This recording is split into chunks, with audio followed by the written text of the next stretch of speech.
오늘 우리에게 주시는 하나님의 말씀은 신약성경 로마서 5장 1절부터 5절입니다. 하나님의 말씀을 봉독하겠습니다. 이 말씀을 통해 하나님의 음성을 들으시기 바랍니다. 그러므로 우리는 믿음으로 의롭다 하심을 받았으므로 우리 주 예수 그리스도로 말미암아 하나님과 더불어 평화를 누리고 있습니다. 우리는 또한 그리스도로 말미암아 지금 서 있는 이 은혜의 자리에 믿음으로 나아오게 되었으며 하나님의 영광에 이르게 될 소망을 품고 자랑을 합니다. 그뿐만 아니라 우리는 환난을 자랑합니다. 우리가 알기로 환난은 인내력을 낳고 인내력은 단련된 인격을 낳고 단련된 인격은 희망을 낳는 줄을 알고 있기 때문입니다. 이 희망은 우리를 실망시키지 않습니다. 하나님께서 우리에게 주신 성령을 통하여 그의 사랑을 우리 마음속에 부어주셨기 때문입니다. 아멘. 이것은 하나님의 말씀입니다. 역사적으로 예수 믿는 일이 그냥 마냥 즐겁고 편하기만 했던 시절은 거의 없었습니다. 심지어 교회가 세상의 권력을 장악하고 호령하던 시절에도 그랬습니다.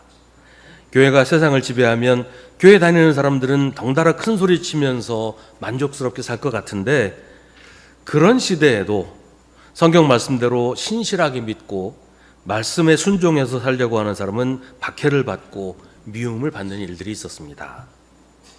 교회가 박해를 받는 시대, 신앙의 자유가 없는 시대에는 말할 것도 없었고요. 박해와 고난의 시대에 이런 어려움을 당하면서도 예수를 믿어야 할까? 예수를 믿어야 하는 이유가 무엇일까 하고 묻는 사람들이 많이 있었지요. 하지만 그리스도인들은 그런 시대에도 신실하게 예수를 믿고 믿음이 흔들리지 않고 오히려 더 확고하게 믿음을 지키면서 살았습니다. 어떻게 그럴 수 있었을까요? 그런 믿음은 어디에서 온 것일까요? 로마서는 사도 바울이 로마에 있는 교회와 그리스도인들에게 보낸 편지입니다. 당시 로마 교회는 로마 제국의 박해의 표적이 된 것은 아니었어요. 하지만 로마에 있는 유대인들이 추방당하면서 교회도 함께 여러 가지 어려움을 당하고 있던 시대였습니다.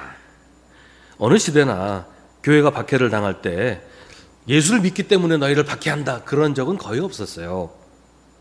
나라에 반란을 일으켰다든지, 황제한테 복종을 하지 않았다든지, 국법을 어겼다든지, 혹은 혹세무민했다든지 이런 이유들을 어떻게든 갖다 붙여서 그래서 너희를 핍박한다, 감옥에도 보내고 처벌을 하고 그랬다는 것이죠. 예수 믿는 사람들한테 불법을 행하는 자, 불의한 자라는 낙인을 찍어서 핍박을 했습니다. 심지어 예수님 자신도 로마에 대한 반란죄로 십자가에 달려서 돌아가셨잖아요. 그리스도인들이 고난을 당할 때 사람들은 고난당하는 그리스도인들을 향해서 벌받는다, 죄인이다, 악한 자들이다, 이렇게 비난을 합니다. 그런 누명을 씌워서 박해를 했으니까 사람들은 알건 모르건 그렇게 그리스도인들을, 교회를 비난하고 같이 핍박에 가담을 했던 것이죠. 그렇게 고난당하는 모습을 보면서 또 사람들은 예수를 믿는다면서 저게 무슨 꼴이냐, 예수 믿어도 소용없네, 이러면서 조롱을 했습니다. 그리스도인들에게 이게 큰 충격이고 두려움이고 고민거리였어요. 내가 잘못 믿은 것인가? 내 믿음이 잘못된 것인가? 혹은 내가 진짜 정말로 죄를 지어서 이런 일을 당하는 것인가? 내가 아직도 하나님한테 용서받지 못하고 있는 것인가? 이런 두려움이 그리스도인들에게 큰 어려움이었습니다. 나는 의롭지 못한가? 그래서 하나님께서 나를 용납하지 않으시는 것인가? 이게 지금 로마 교회의 그리스도인들이 가지고 있는 큰 걱정이고 고민이었습니다. 바울은 그들에게 고난의 의미에 대해 설명합니다. 오늘 말씀 앞에 나오는 로마서 4장에서 바울은 아브라함의 의에 대해서 먼저 이야기해요. 아브라함이 하나님께 의롭다고 인정받은 것은 그가 의로운 행위를 했기 때문도 아니고 죄를 짓지 않았기 때문도 아니었습니다. 아브라함은 하나님의 약속을 믿고 의심하지 않았습니다. 오히려 그는 믿음이 굳세어져서 하나님께 영광을 돌렸습니다. 로마서 4장에 나오는 얘기는 아브라함이 하나님께서 아들을 주시겠다고 약속을 하셨는데 그 약속이 잘 이루어지지 않으니까 의심도 하고 믿음이 약해질 수도 있는데 그렇지 않았다는 얘기를 하는 거예요. 오히려 그럴수록 더 믿음이 굳세어졌다, 그런 얘기입니다. 아브라함은 하나님께서 스스로 약속하신 바를 능히 이루실 것이라고 확신했습니다. 그래서 하나님께서는 이것을 보시고 아브라함을 의롭다고 여겨주셨습니다. 바울은 아브라함을 예로 들면서 그리스도인의 의에 대해 설명을 합니다. 하나님께서 의롭다고 여겨주실 곧 우리 주 예수를 죽은 사람들 가운데서 살리신 분을 믿는 우리까지도 위한 것입니다. 예수는 우리의 범죄 때문에 죽임을 당하셨고 우리를 의롭게 하시려고 살아나셨습니다. 아브라함이 하나님의 약속을 믿었기 때문에 의롭다고 인정받았던 것처럼 우리는 우리 주 예수를 죽은 사람들 가운데서 살리신 하나님을 믿는 믿음으로 의롭다고 인정을 받습니다. 예수님이 우리의 범죄 때문에 죽임을 당하셨기 때문에 우리의 죄의 문제는 해결이 됐어요. 죄에 대한 형벌은 이미 끝난 겁니다. 더 이상 우리는 우리의 죄 때문에 하나님께서 우리를 의롭지 않다고 불의하다고 하시는 일이 없단 말이죠.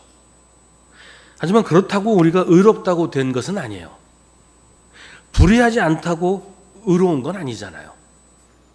우리가 의롭게 된 것은 예수님이 부활하셨기 때문입니다. 예수님이 십자가에 달려 돌아가셔서 죄의 문제가 해결될 수 있었고 예수님이 부활하셨기 때문에 우리가 의롭게 되었습니다.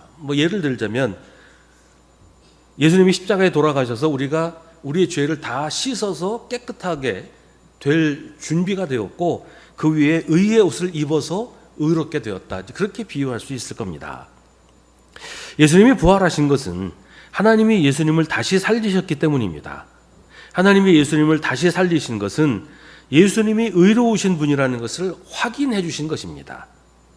예수님이 우리 모두의 죄를 대신 지고 돌아가셨는데 그 죄를 지고 돌아가셨으니까 예수님이 죄인으로 돌아가신 것이냐? 하나님은 그렇지 않다고 하시는 거예요. 예수님의 죽음이 죄를 지어서 죽은 것이 아니고 의로운 행위였다고 하는 것이죠. 그래서 예수를 믿는 사람들은 예수님을 믿는 그 믿음으로 말미암아 의롭게 된 것입니다. 예수님은 의로우신 분이기 때문에 예수를 믿는 사람도 예수님과 함께 의롭게 된다. 이게 하나님의 방식이에요. 그래서 5장은 우리가 의롭다는 말로 시작합니다. 그러므로 우리는 믿음으로 의롭다 하심을 받았으므로 우리 주 예수 그리스도로 말미암아 하나님과 더불어 평화를 누리고 있습니다.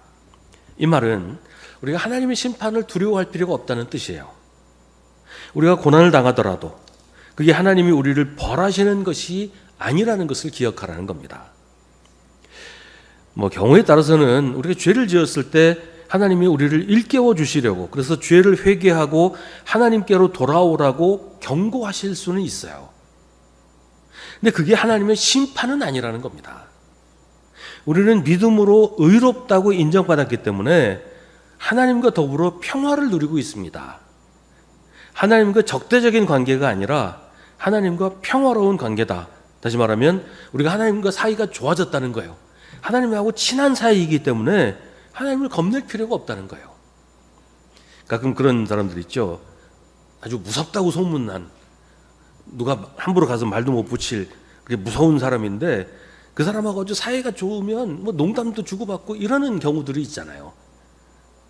그러니까 하나님과 우리 사이가 아주 좋기 때문에 하나님을 겁내거나 두려워할 필요가 없게 되었다는 겁니다. 우리가 죄에서 벗어나서 하나님이 우리를 의롭다고 인정해 주셨기 때문입니다. 당시 로마에 사는 사람들에게 이 평화라는 말은 좋은 의미가 아니었어요. 그 당시 로마의 통치를 대표하는 말이 로마의 평화인데 그 평화라는 말은 너무 무시무시한 말이었어요. 이 로마의 평화란 이런 겁니다. 당시 로마가 식민지를 통치하는 방식은 흔히 말하는 당근과 채찍이었어요. 로마에 복종하는 지역은 상당한 자율권을 주었고 로마의 군인이 되면 여러 가지 혜택이 있었어요. 근데 로마의 통치에 저항하거나 반란을 일으키거나 그러면 그야말로 무자비하게 탄압을 했습니다. 그 지역을 아예 지도에서 없애버린다고 할 정도로 초토화시켜서 황무지를 만들어 버렸어요. 그래서 이제 반란이 진압되고 조용해지잖아요. 더 이상 시끄러운 소리가 안 나면 야 조용하니까 이제 평화다. 그게 로마의 평화였어요. 그러니까 로마의 입장에서는 그게 평화일지 모르지만 그 일을 당하는 식민지의 입장에서는 너무나 두려운 공포일 수밖에 없었단 말이죠. 이게 뭐 꼭 반란까지 안 가더라도 그 지역이 좀 시끄러워지거나 소요가 일어나거나 이러면 바로 로마가 군대를 보내서 그 지역을 이제 초토화시켰단 말이에요. 그러니까 이 당시에 로마의 지배를 받는 지역에서 로마의 평화는 평화가 아니고 공포였습니다. 두려움이었습니다. 근데 그런 식의 평화에 익숙해 있던 로마의 그리스도인들에게 바울은 하나님의 평화를 말합니다. 하나님은 그런 식으로 조금만 잘못해도 무자비하게 벌을 주고 처벌하는 잔인하고 난폭한 신이 아니라는 거예요. 그렇기 때문에 하나님을 겁내고 무서워서 벌벌 떨 이유가 없다고 바울은 말하고 있습니다. 이미 하나님은 우리를 의롭다고 인정하셨기 때문에 하나님은 우리를 의로운 사람으로 대해 주십니다.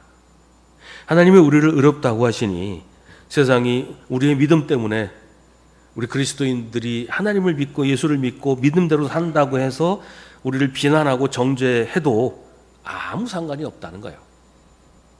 정말로 우리가 죄를 지어서 그런 비난을 받는다면 그건 완전히 다른 얘기죠. 하지만 예수를 믿는다는 이유로 우리가 신앙을 지킨다는 이유로 우리에게 뭐 불의하다느니 죄인이라느니 이런 식으로 우리를 비난하고 조롱하는 건 우리에게 아무런 타격도 주지 못하는 것이라는 말이죠. 하나님이 우리를 의롭다고 하시니까 우리는 의로운 겁니다. 사람들이 아무리 우리를 비난하고 조롱해도 우리는 의로운 사람이고 하나님이 우리를 의롭다고 인정을 해주신다는 거예요. 우리가 이렇게 의롭게 된 것은 하나님의 은혜입니다. 예수 그리스도로 말미암아 우리가 의로운 사람이 되었고 하나님의 은혜의 자리에 나오게 되었습니다. 성경은 은혜의 자리라고 하는 표현을 쓰는데요. 이 은혜의 자리라는 말은 공간적인 의미가 있어요. 그러니까 말하자면 하나님의 은혜라는 집 안에서 우리가 살게 되었다는 뜻입니다. 이제는 우리가 하나님의 은혜 안에서 살게 되었다는 겁니다. 하나님의 은혜를 받기만 하는 것이 아니라 아예 은혜 안에 들어가서 살게 되었다. 우리가 살아가는 모든 일이 하나님의 은혜 안에서 이루어지게 되었다라는 것입니다. 비가 와도 눈이 와도 태풍이 몰아쳐도 우리는 하나님의 은혜라는 집 안에 있다는 것이에요. 하나님이 보호하시고 하나님이 막아주시니 세상에서 우리를 뭐라고 얘기하든 아무리 비난하고 조롱해도 우리는 아무 상관할 게 없다는 것이죠. 그렇다고 해서 우리 세상과 담 쌓고 세상을 외면하고 살아야 된다는 말은 아니에요. 세상의 평판이나 비난에 마음을 빼앗길 필요가 없다는 것이죠. 우리가 믿음으로 살기만 하면 말이에요. 중요한 것은 우리가 하나님의 은혜라는 집 안에서 살고 있기 때문에 앞으로 쭉 그 안에서 일어나는 일들을 경험하게 될 것입니다. 에어컨이 있는 집이 있으면 여름에 아무리 더워도 시원하게 살 수 있잖아요. 하나님의 은혜라는 집 안에서 살기 때문에 우리의 모든 삶은 하나님의 은혜 안에서 이루어지게 된단 말입니다. 그래서 마침내 하나님의 영광에 이르게 됩니다. 그것이 우리의 소망입니다.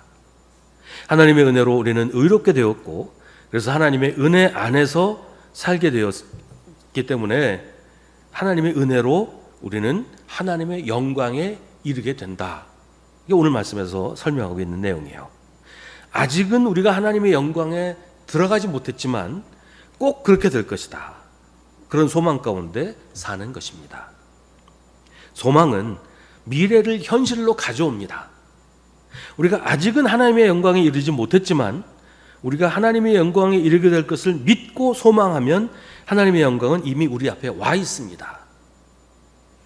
해외여행을 하려고 하면 미리 좀 준비를 많이 하잖아요.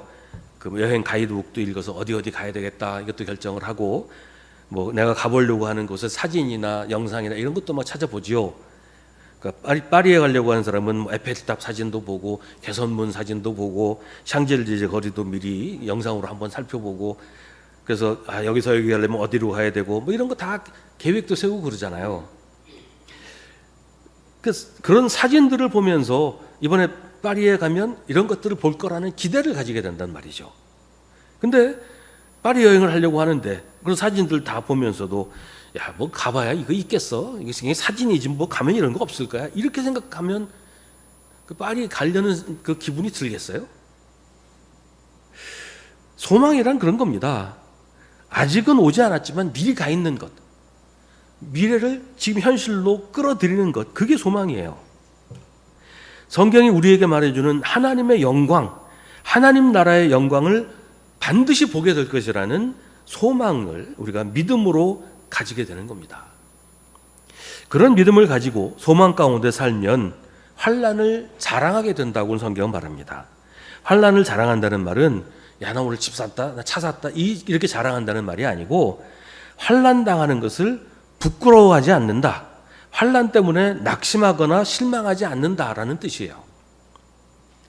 누가 우리가 환난 당하는 것을 보고 뭐 조롱을 한다더니 뭐 예수 믿는다더니 교회 다닌다더니 뭐 그런 일을 당하냐 뭐 이렇게 조롱을 한다고 해도 그걸 부끄러워하거나 그로 인해서 낙심하지 않고 오히려 그걸 떳떳하게 자랑으로 여긴다는 말이에요.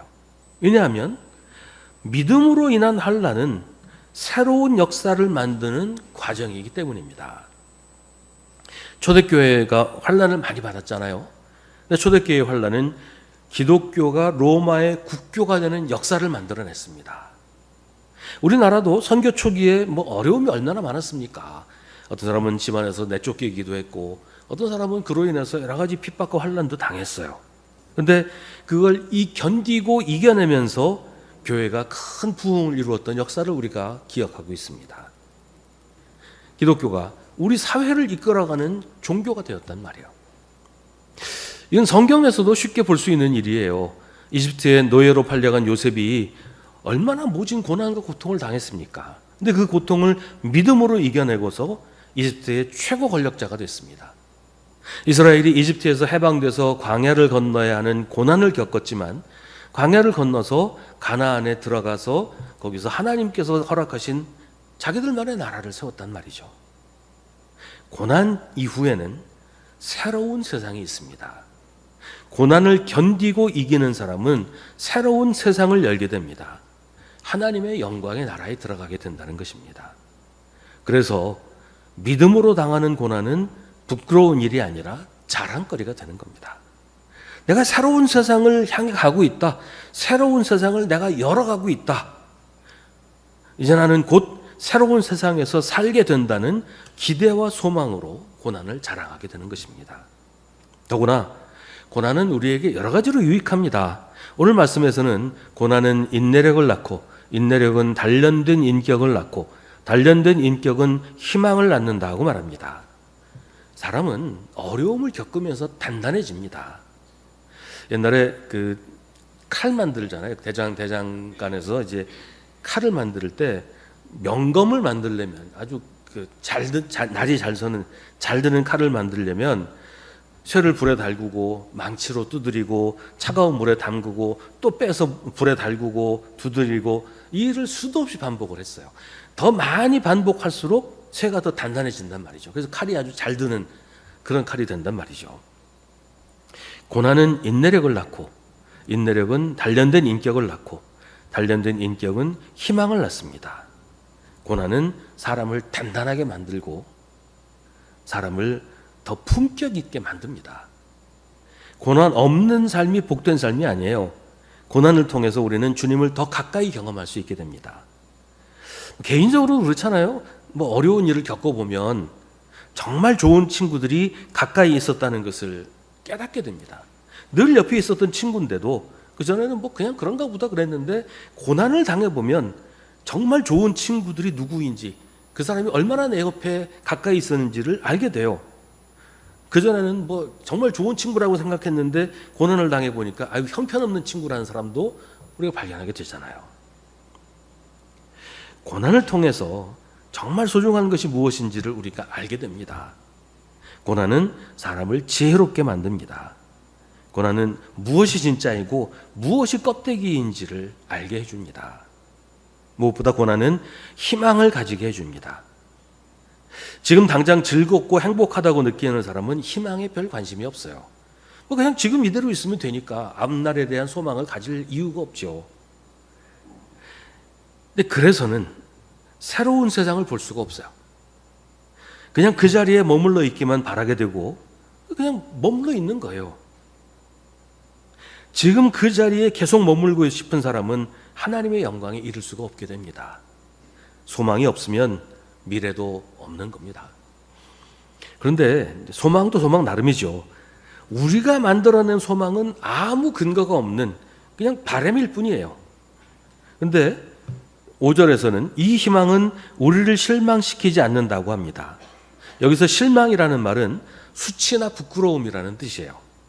그러니까 환난을 겪으면서 가지게 된 소망, 주님이 우리에게 믿음을 통해서 주시는 소망은 우리를 수치스럽게 만들거나 부끄럽게 하지 않는다는 뜻입니다. 왜냐하면 하나님이 우리에게 주신 성령을 통하여 하나님의 사랑을 우리 마음속에 부어주셨기 때문입니다. 우리가 믿음으로 인한 환난을 겪으면서 소망을 가지게 돼요. 그 소망은 그냥 이렇게 됐으면 좋겠다 그렇게 생각하는 막연한 것이 아니라 우리가 환난을 겪는 동안 변함없이 우리 옆에 계시면서 사랑으로 우리를 지키시고 인도하신 하나님께서 우리에게 이루어 주시겠다고 약속하신 것입니다. 그렇기 때문에 그 소망은 우리를 실망시키지 않고 우리를 부끄럽게 만들지 않습니다.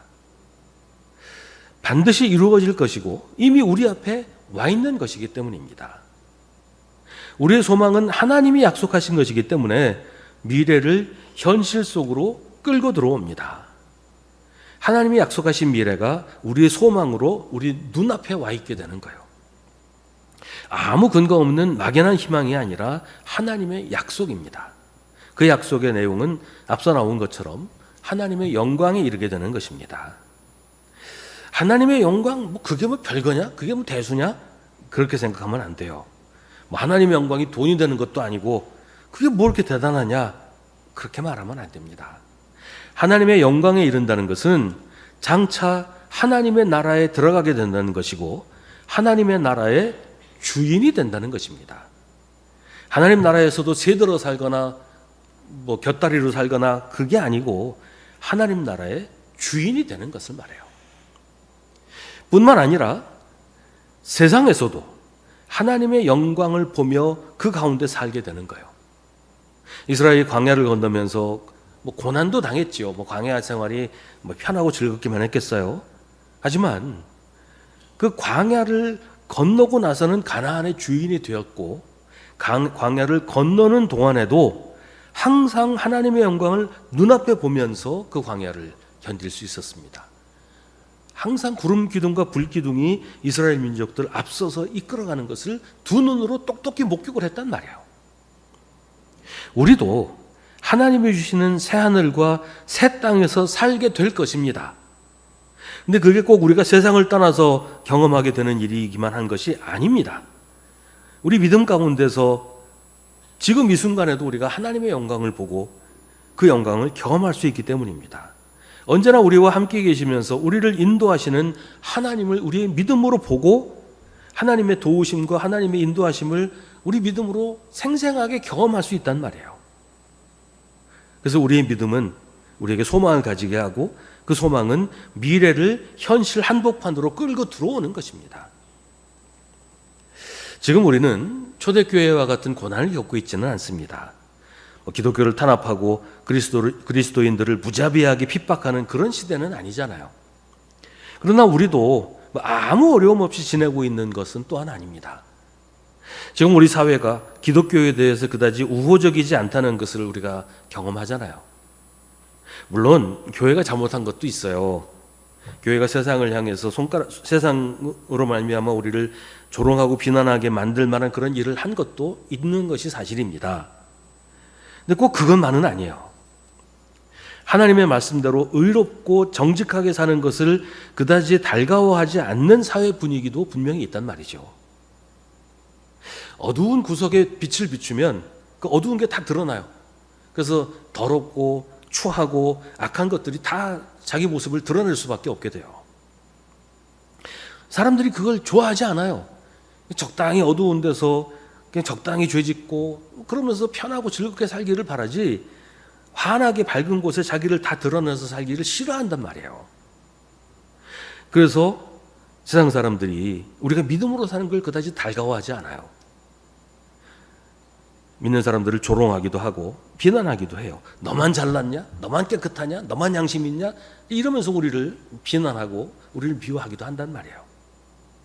우리가 잘못해서 당하는 비난은 달게 받고 회개해야 하지만 신실한 그리스도인으로서 당하는 어려움도 있는 법입니다.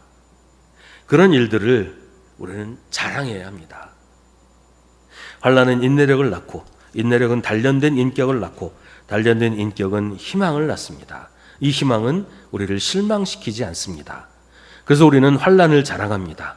어디 가서 예수 믿는 사람이라고 당당하게 말할 수 있다는 거예요. 악화가 양화를 구축한다 하는 말이 있습니다. 잘못된 신앙을 가진 기독교인들이 내가 기독교인이다라고 떠들고 다니면서 오히려 신실한 그리스도인들이 입을 다물게 만드는 그런 현상들이 지금 있어요. 근데 그럴수록 우리가 더욱 당당하게 내가 그리스도인이라고 밝혀야 돼요. 평소에 사람들한테 칭찬받는 사람이 난 예수 믿는 사람입니다 라고 밝히면 그런 사람들 때문에 기독교에 대한 인식이나 평판이 달라질 수 있잖아요.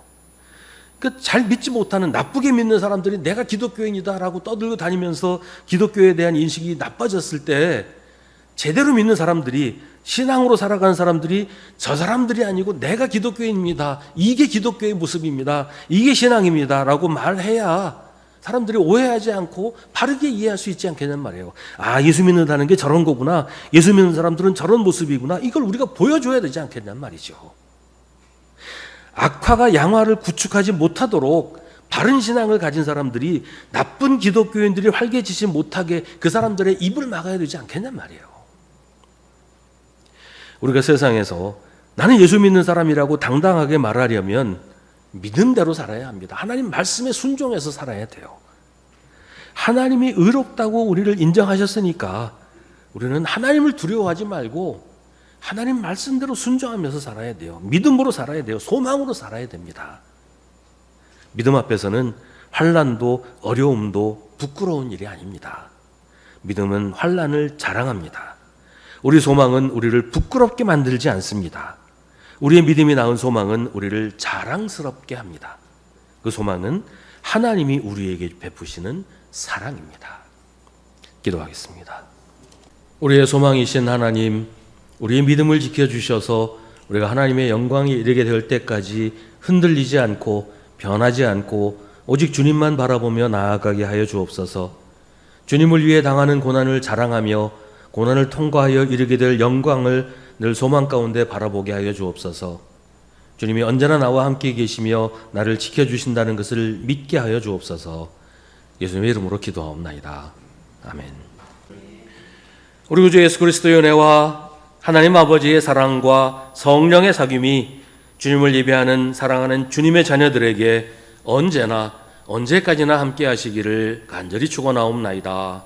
아멘.